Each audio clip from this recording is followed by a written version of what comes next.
The hair grafts from the safe zone of the back of the scalp are the most suitable to cover the bald region of the head.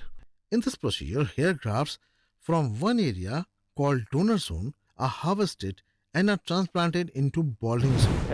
जो occipital area का जो होता है, यहाँ पे जो thin strip होती है जिसको हम परमानेंट हेयर डोनर बोलते हैं, जो कि टोटली रेजिस्टेंट होते हैं DST से, डाईहाइड्रोटेस्टोस्टेरोन, है ना.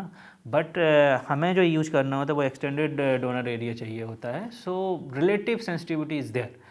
सो यस, अगर परमानेंट डोनर एरिया से निकालते हैं तो इनमें कोई चांस नहीं होता है जैसे कि डिसीज़ में अफेक्टेड नहीं होते हैं. So they are going to stay, they are permanent hairs. And जो रिलेटिव होता है उसमें थोड़ा सा चांस होता है कि दे माइट फॉल, है ना, in that. And you should always remember कि थोड़ा सा वियर एंड टियर तो हमेशा होता है. सो उसके अकॉर्डिंग थोड़ा सा चांस होता है. But yes, without any medication, without any PRP, without any finasteride taking, even that these hairs are going to stay.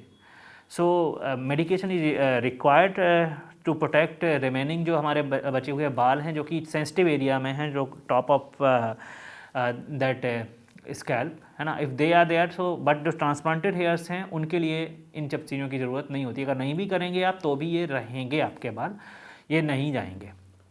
In many cases, it has been noticed that after extraction of hair grafts, the donor area is left with the dotted scars or a long linear scar of a few teeth. These scars are clearly visible when head is shaved off. In dumb aims, complete hair transplant procedure is carried out meticulously.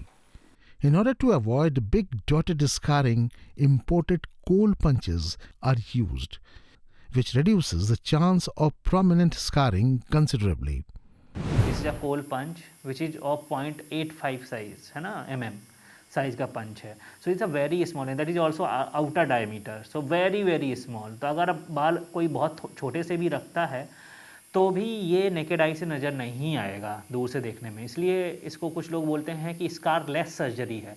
This is a misnomer. Actually it is not a scarless surgery, but scar is so small so it is not visible from a distance, है ना. सो थोड़ा सा भी distance होगा, 2 feet का भी distance से कोई देख रहा है, so it is not visible अगर थोड़ा सा भी बाल का लेंथ है तो.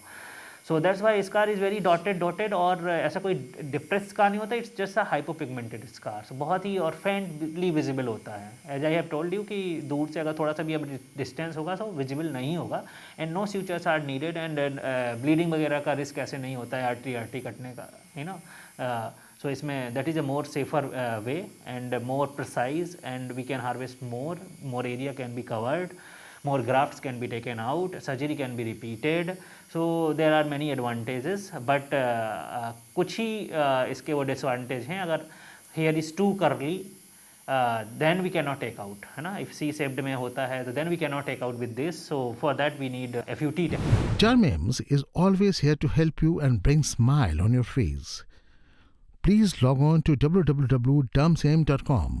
For further information, please stay connected with us for more videos.